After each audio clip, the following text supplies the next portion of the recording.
Stop allowing your teenage children to use smartphones. It does them more harm than good. It does them more harm than good. Stick around and make sure you watch this video right till the end. I'm going to make it make sense so that you can stop doing it. Because it is going to be more harmful to them in the long run. Okay? It is not a flex for you to allow your children under 18 to be using smartphones.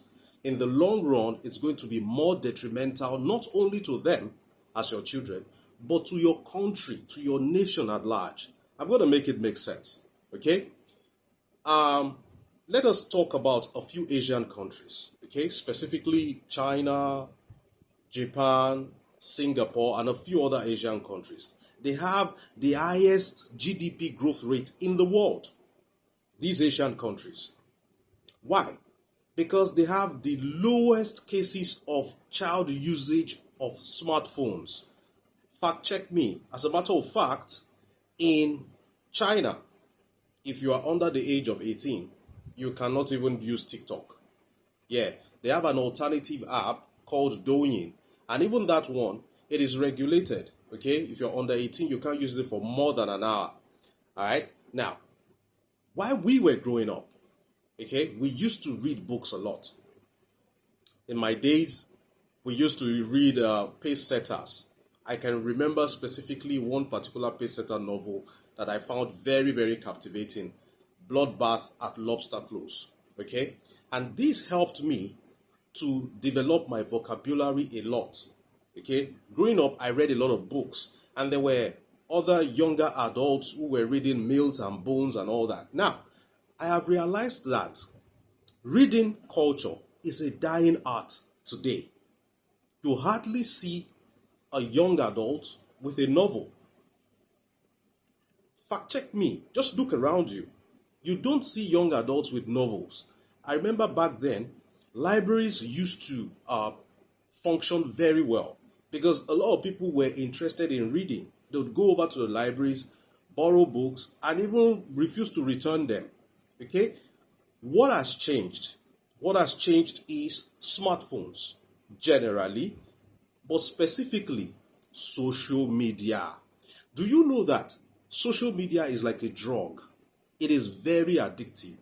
There are several times you want to go on maybe Instagram, to fetch a particular information, a particular message. You want to go to a particular page. Then the moment you open social media, Instagram, you see something captivating and you're distracted.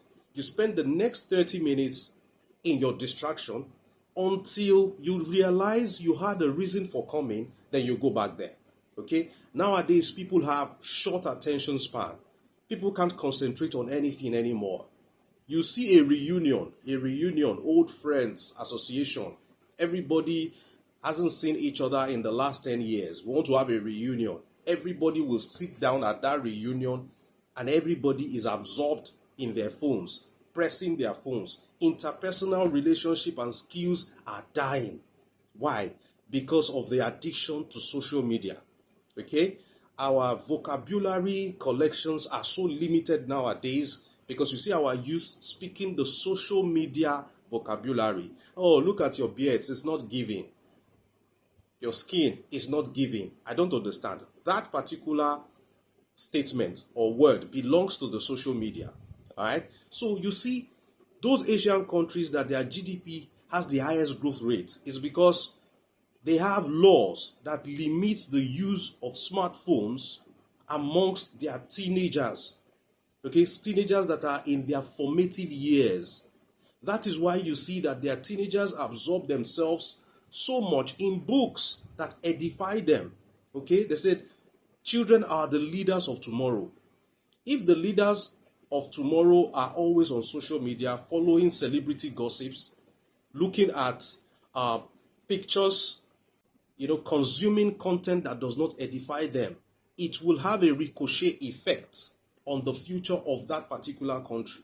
So those Asian countries, you see their youth absorbing themselves in engineering books, medical books, art and design, and when they grow up, they become innovative and they invent things. Personally, I have asked myself, if there was social media in the era when I was going to school, how would I have been able to cope?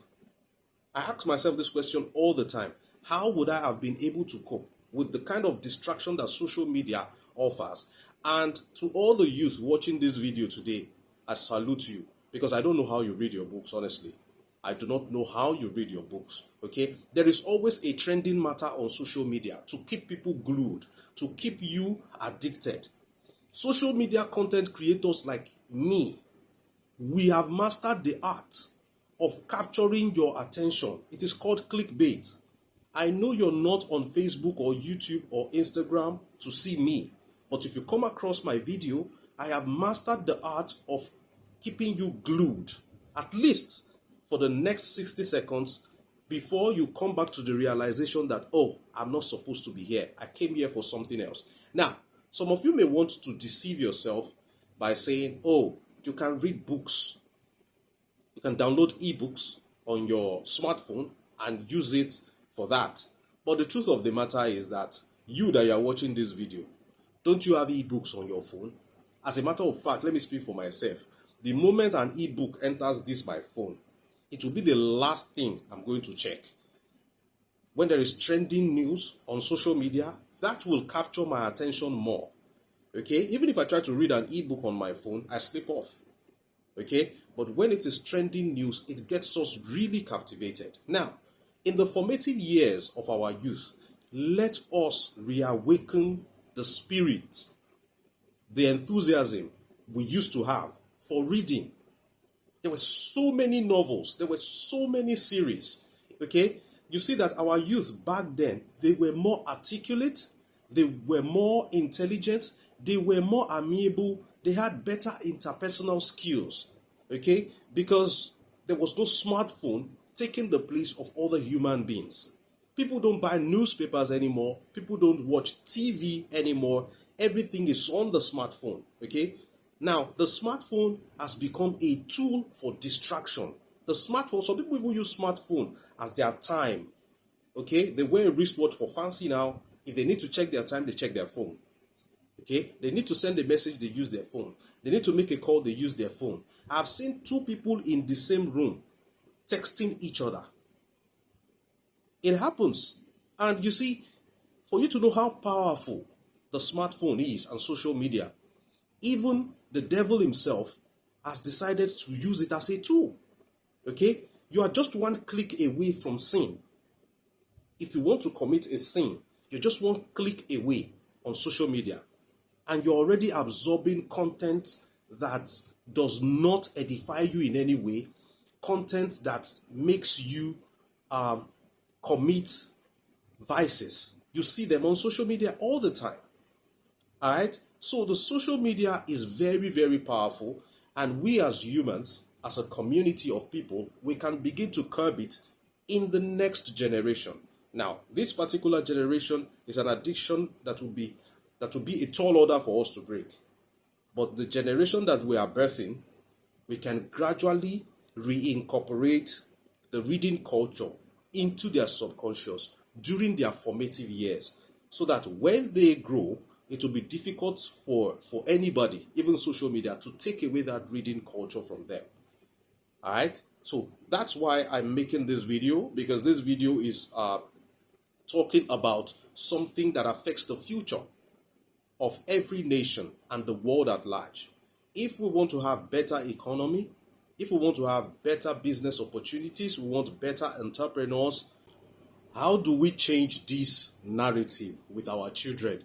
In their formative years, whatever you put into your children, whatever they get used to, it is saved in their subconscious. It is very difficult for them to depart from it. So while they are growing up, incorporate reading culture into their timeline. Have a timetable for them. Okay, they play a little, they read their books. Do not give them a smartphone. You see, a smartphone launches your children into a world, an entire world that does not have you in it. So everything you tell your children not to do, everything that you physically guard your children against, they have access to it in that world of social media. On social media, you are just one click away from immorality. As a matter of fact, The devil uses social media as his tool of propagating immorality and social vices. Anybody with a very faulty moral compass can pick up a phone and make a tweet. A tweet that can damage the moral sense of honor of anybody. And you see, social media is a world of make-believe. It's a virtual world. It's a fake world. You will see hungry people come out dressed all good in borrowed clothes, pressuring your children. You will see somebody will write something like, oh, if you are age 25 and you have not made it, it is over for you. Your children will read such and they will believe it. So when they are getting closer to the age of 25 and they have not made it, they are under pressure. They will now start considering crime as a means of escape. You see a lot of people who are so deep into the world of social media, it is affecting their everyday life. Your teenage daughter is just one click away from dating somebody in the next street. As a parent, you may never see them together, but they are online, they are exchanging pictures, and they are making video calls, they are interacting.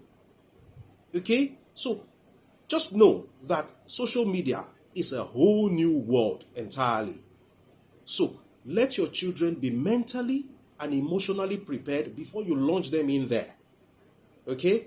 So, reading culture is dying. I don't see anybody with books anymore. I don't see any adult who has a novel that they are reading. I don't see people with bookshelves in their house anymore. I don't see people reading anymore. Okay? Social media is where people get their news, majority of which is fake news. They get their news. They talk about celebrity gossip. They talk about who wears the best clothes, who drives the best cars.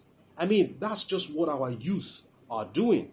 While the youth in Asia, they are consuming content that will take their countries to the next level. And that is why countries like ours, where all our youth, all the leaders of tomorrow are on social media dragging each other, looking at the next celebrity gossip. The other youth in Asia, they are doing something productive. At the end of the day, we'll go and approach them for loans. I mean, we can change the narrative, okay? It's our responsibility. Our own, we are already addicted to social media. Our case is a total write-off. But you see our children that are coming up, we can do something for them. We can incorporate the reading culture into them. We'll have better vocabulary. Our children will speak better English. If you saw me in my secondary school, because of the books I was reading, I had a very huge arsenal of vocabulary. But the average Nigerian youth, the average youth in your country, wherever you're watching from, they don't speak good English. They only speak what they see on social media. They don't have that diction. They don't have that passion for reading. They don't have that enthusiasm. Because social media has taken over everything. You and I can change the narrative. My name is Victor Isibor. Make sure you like this video, share it so that everybody will see it, so that together we can draft timetable for our children. Don't give them smartphones now. It is not a flex. They don't need it now. They are not ready. They are not ready for social media. Many of you watching me right now say you are not ready. You are there. You are getting lost. You're scrolling. You want to see something. You see something else. That thing takes you to another direction. Instead of you to gist with your wife, you'd rather gist on the phone. Everything is on the phone. It is well. I've said my own. Thank you for watching this video. I'll see you in the next one. Bye for now.